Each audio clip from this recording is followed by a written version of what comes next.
इस वक्त KP के नामवर सहाफ़ी लिहाज अली हमारे साथ मौजूद हैं और उसके बाद हमें तहरीक इंसाफ के रहनुमा हाजी फजल इलाही साहब भी ज्वाइन करेंगे।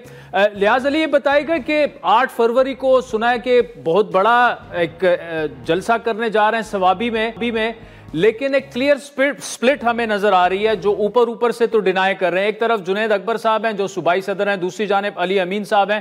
पहले तो ये होता था कि सूबाई वसाइल भी इस्तेमाल होते थे, अली अमीन साहब लीड करते थे और 20 से 25 हज़ार का मजमा वो आसानी से इस्लामाबाद तक तो ले आते थे। इस वक्त क्या सिचुएशन है ग्राउंड पर, जलसों की तैयारी के हवाले से भी और तहरीक इंसाफ के अंदरूनी मामलात के हवाले से भी? बहुत शुक्रिया आदिल शजीब साहब। बुनियादी तौर पर ये जलसा जो है वो 8 फरवरी का सवाबी में ये एक टेस्ट केस है इस वक्त नौमुंतखब पाकिस्तान तहरीक इंसाफ के सूबाई सदर जुनैद अकबर के लिए। इसीलिए उन्होंने ईड़ी चोटी का जोर लगाया हुआ है कि किसी भी तरीके से इस जलसे को कामयाब बनाना है। अगरचे अब इस वक्त हम बैठे हुए हैं, तकरीबन 2 दिन कबल वज़ीर आला खैबर पख्तूनख्वा की उनसे मुलाकात भी हुई है और उन्होंने ये यकीन दहानी भी कराई थी कि अगर हम सूबाई हुकूमत मुकम्मल ताउन करेगी इस सिलसिले में। लेकिन इस जलसे में अगर हम देखते हैं तो आदिल शाजिब साहब, पाकिस्तान तहरीक इंसाफ की इन 2 मुहिम्मात जो उन्होंने अक्टूबर और नवंबर के महीने में इस्लामाबाद की जानिब की थी, ये उनसे थोड़ा सा मुख्तलिफ है। उन दोनों जलसों में आपने देखा होगा कि अली अमीन गंडापुर साहब यकदम गायब हो जाते थे, जिसकी वजह से नवंबर के जलसे में जब वो जा रहे थे तो पाकिस्तान तहरीक इंसाफ के वर्करों से छोड़ नहीं रही थे। उन्होंने गाड़ी के इर्द गिर्द एक दायरा कायम किया हुआ था कि किसी भी तरीके से अली अमीन गंडापुर को जाने नहीं देंगे।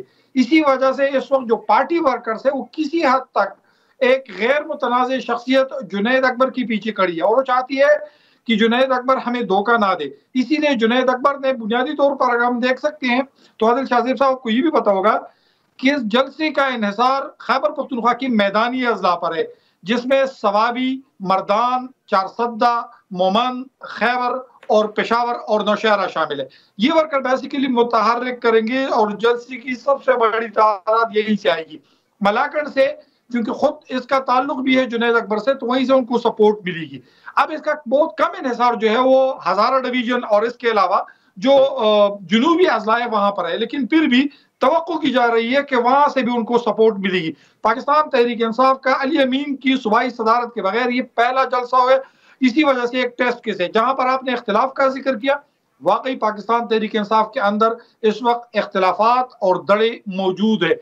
आतिफ खान इस वक्त बेसिकली जुनैद अकबर के दड़े को लीड कर रहे हैं, अली अमीन गंडापुर अपने दड़े को लीड कर रहे हैं, तैमूर सलीम जगड़ा का अपना एक छोटा सा दड़ा है। तो ये दड़े वगैरह हैं, कुछ हजारा वालों का अलग है, वो भी इस वक्त कोशिश कर रहे हैं। तो ये एक टेस्ट केस है जुनैद अकबर के लिए और जुनैद अकबर किसी भी तरीके से इस टेस्ट केस में नाकाम नहीं होना चाहता। जी अच्छा, लिहाज इसमें 2-3 चीजें। एक तो जब अली अमीन की बात आए तो वो 2 दफा जब आए और कारकुनान उनसे नाराज हो गए या बददिल हो गए, जो भी आप कहें, लेकिन वो इस्लामाबाद आ रहे थे। इस्लामाबाद में फेडरल हुकूमत है, जगह जगह रुकावटें, पूरा सारा। अब सवाबी खैबर पख्तूनख्वा में आता है, वहां पर हुकूमत भी उनकी है, कोई रुकावटें नहीं होंगी। लेकिन असल इशू यहाँ पे जो वसाइल हैं उनका है, क्योंकि जलसों के लिए वसाइल चाहिए, गाड़ियां चाहिए, कारकुनान को आपने ले जाना है। मर्दान से तो चले, सवाबी के करीब है, आतिफ खान लीड कर रहेंगे, सवाबी में खुद जलसा है, कारकुनान निकल आएंगे। जुनैद अकबर का अपना ताल्लुक मालाकंड से है, वहां से लोग आ जाएंगे।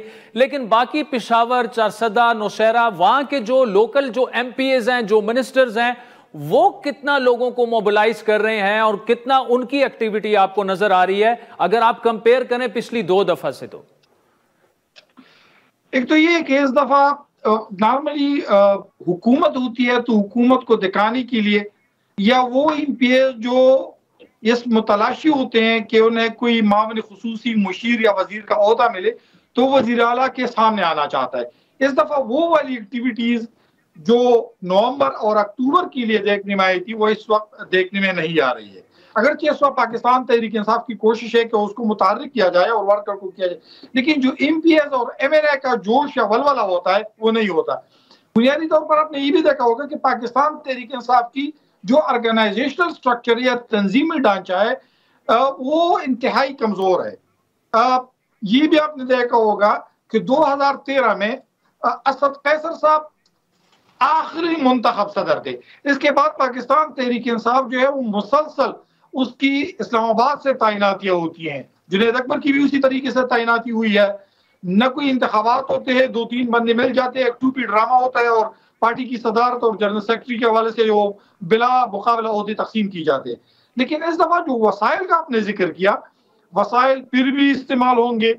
جو لوکل گورنمنٹ ہے اس کے وسائل استعمال ہوں گے، اریگیشن کے وسائل استعمال ہوں گے، اس کے علاوہ دیگر ایسی کئی محکمے ہیں جو ریونیو ڈپارٹمنٹ ہے اس کے وسائل استعمال ہوں گے.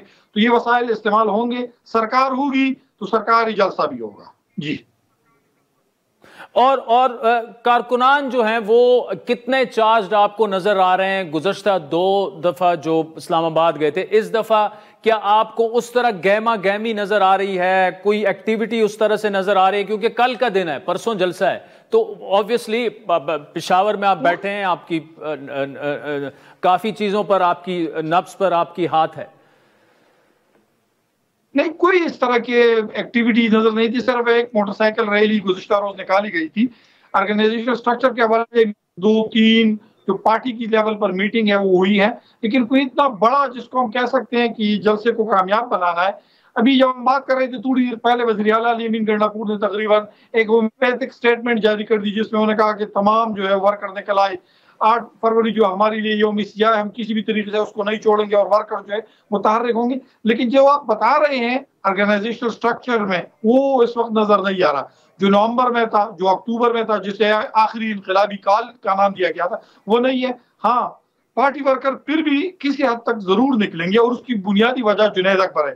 کیونکہ ڈرائیونگ سیٹ پر ڈرائیور کی تبدیلی کی گئی ہے، تو اس وقت ورکر کو اس مطابق جانب راغب کرنے کی کوشش کی جا رہی ہے کہ علی امین نہ صحیح، اس دفعہ جنید اکبر جو ہے وہ ہمیں دھوکہ بھی نہیں دے گا اور ہمارے ساتھ رہے گا.